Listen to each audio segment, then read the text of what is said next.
السلام علیکم ورحمۃ اللہ وبرکاتہ۔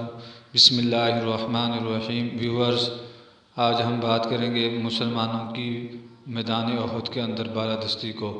شیر خدا اور شیر رسول صلی اللہ علیہ وسلم حضرت حمزہ کی شہادت کے نتیجے میں مسلمانوں کو جو سنگین خسارہ اور ناقابل تلافی نقصان پہنچا، اس کے باوجود جنگ میں مسلمانوں ہی کا پلہ بھاری رہا۔ حضرت ابو بکر، عمر، علی و زبیر، مصعب بن عمیر، طلحہ بن عبید اللہ، عبداللہ بن جحش، سعد بن معاذ، سعد بن عبیدہ، سعد بن ربیع اور نضر بن انس وغیرہ رضی اللہ تعالی عنہم اجمعین نے ایسی پامردی اور جان بازی کی لڑائی لڑی کہ مشرکین کے چھکے چھوٹ گئے، حوصلے ٹوٹ گئے اور ان کی قوت بازو جواب دے گئی۔ ویورز، اب بات کرتے ہیں حضرت حنظلہ جن کا لقب تھا غسیل الملائکہ، ان کی بہادری کا۔ انہی جاں فروش شہبازوں میں ایک اور بزرگ حضرت حنظلہ الغسیل الملائکہ رضی اللہ تعالیٰ عنہ نظر آ رہے ہیں، جو آج ایک نرالی شان سے میدان جنگ میں تشریف لائے ہیں۔ آپ اسی ابو عامر راہب کے بیٹے ہیں جسے بعد میں فاسق کے نام سے شہرت ملی۔ حضرت حنظلہ نے ابھی نئی شادی کی تھی۔ جنگ کی منادی ہوئی تو وہ بیوی سے ہم آغوش تھے۔ آواز سنتے ہی آغوش سے نکل کر جہاد کے لیے رواں دواں ہو گئے۔ جب مشرکین کے ساتھ میدان کارزاز گرم ہوا تو ان کی صفیں چیرتے پھاڑتے اور ان کے سپہ سالار ابو سفیان تک جا پہنچے اور قریب تھا کہ اس کا کام تمام کر دیتے، مگر اللہ نے خود ان کے لیے شہادت مقرر کر رکھی تھی۔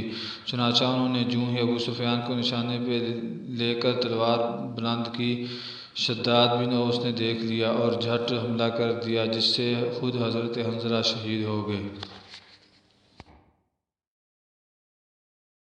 ویورز، اب بات کرتے ہیں تیر اندازوں کا کارنامہ۔ جبل رماتہ پر جن تیر اندازوں کو رسول اللہ صلی اللہ علیہ وسلم نے متعین فرمایا تھا، انہوں نے بھی جنگ کی رفتار مسلمانوں کے موافق چلانے میں بڑا اہم رول ادا کیا۔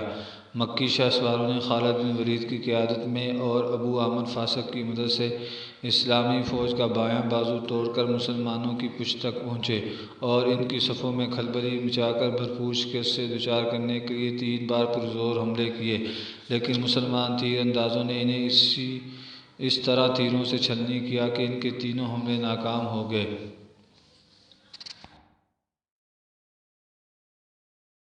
ویورز، اب بات کرتے ہیں مشرکین کی شکست پر۔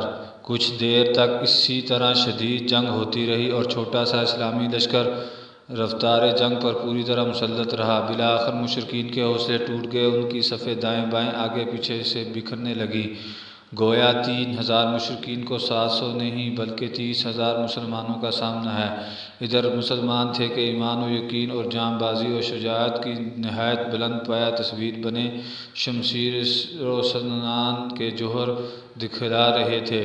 جب قریش نے مسلمانوں کے تابڑ توڑ حملے روکنے کے لیے اپنی انتہائی طاقت صرف کرنے کے باوجود مجبوری اور بے بسی محسوس کی اور ان کے حوصلے اس حد تک ٹوٹ گئے کہ ثواب کے قتل کے بعد کسی کو جرأت نہ ہوئی کہ سلسلہ جنگ جاری رکھنے کے لیے اپنے گرے ہوئے جھنڈے کے قریب جا کر اسے بلند کرے، تو انہوں نے پسپا ہونا شروع کر دیا اور فرار کی راہ اختیار کی اور بدلہ انتقام، بحالی عز و وقار اور واپسی مجد و شرف کی جو باتیں انہوں نے سوچ رکھی تھی انہیں یکسر بھول گئے۔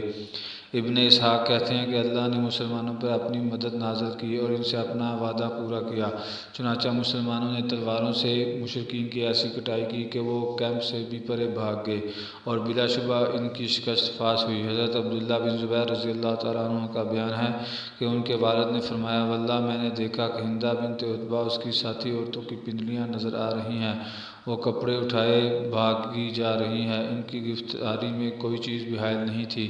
صحیح بخاری میں حضرت براء بن عازب رضی اللہ تعالیٰ عنہ کی روایت ہے کہ جب مشرکین سے ہماری ٹکر ہوئی تو مشرکین میں بھگدڑ مچ گئی، یہاں تک کہ میں نے عورتوں کو دیکھا کہ پنڈلیوں سے کپڑے اٹھائے پہاڑ میں تیزی سے بھاگ رہی ہیں، ان کی پازیبیں دکھائی پڑ رہی تھی اور اس بھگدڑ کے عالم میں مسلمان مشرکین پر تلوار چلاتے اور مال سمیٹتے ہوئے ان کا تعاقب کر رہے تھے۔